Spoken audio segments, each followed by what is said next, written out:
Okay, thank you. হ্যাঁ অবশ্যই, এখন তো সব জায়গায় তুফানি ঝড় বয়ে যাচ্ছে এক কথা। আর ট্রেলারটা আমি অবশ্যই দেখেছি, just like a splendid garden, একটা মুভি, অনেক সুন্দর ট্রেলার। আমাদের বাংলা মুভির ক্ষেত্রে এটা একটা অন্যরকম ঝড় আনতে যাচ্ছে এক কথায়।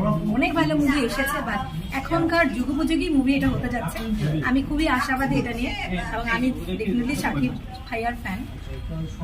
গানটাও ভীষণ ভালো লেগেছে, কারণ প্রীতম হাসান ভাইয়া, মিমি চক্রবর্তী সবাই আমাদের ফেভারিট।